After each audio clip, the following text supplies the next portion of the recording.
It was the dead of winter in Fairbanks, Alaska, and a group of coworkers from the local research station decided to unwind after a grueling week of work.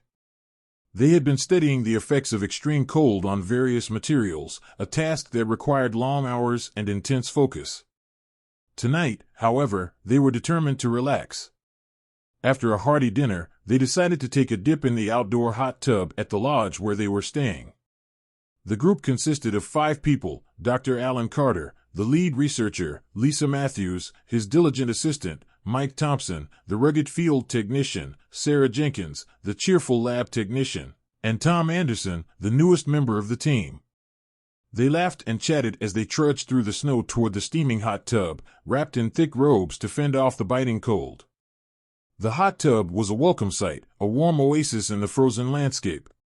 They quickly shed their robes and slipped into the bubbling water, sighing in unison as the heat enveloped them.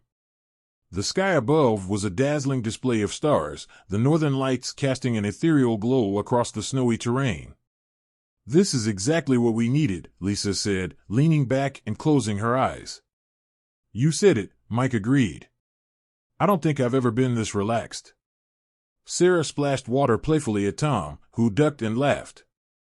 "Careful, you'll spill my drink," he said, holding up his beer.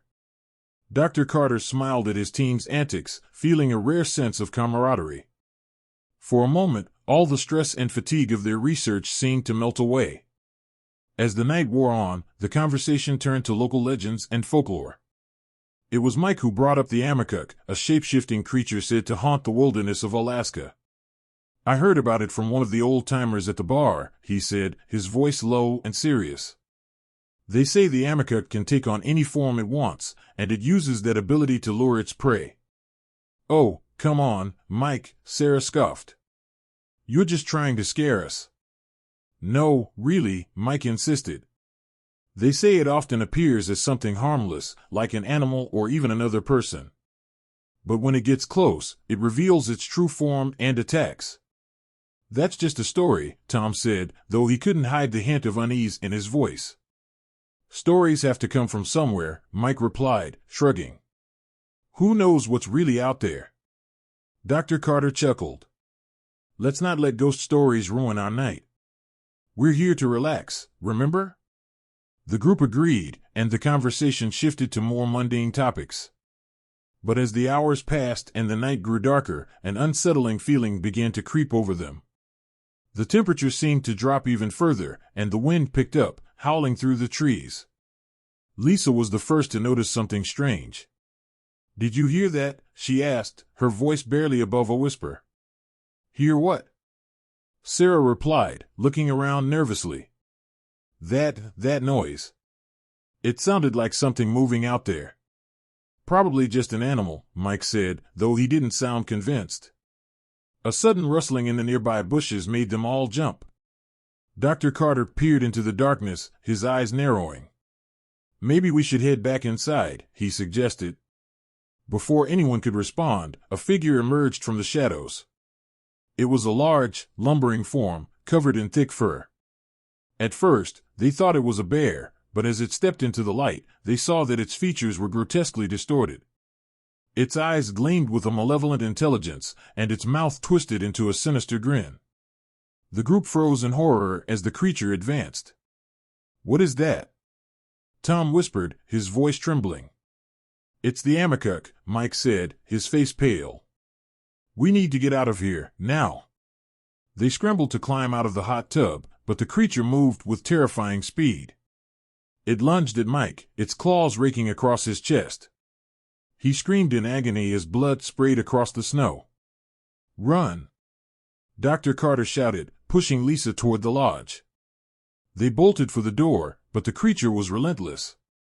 It shifted shape before their eyes, transforming into a monstrous version of Mike. The sight was too much for Sarah, who collapsed in a fit of terror. "Help her!" Dr. Carter yelled, grabbing Sarah's arm and dragging her to her feet. Lisa and Tom managed to reach the door, fumbling with the keys in their panic. They finally got it open and rushed inside, slamming it shut behind them.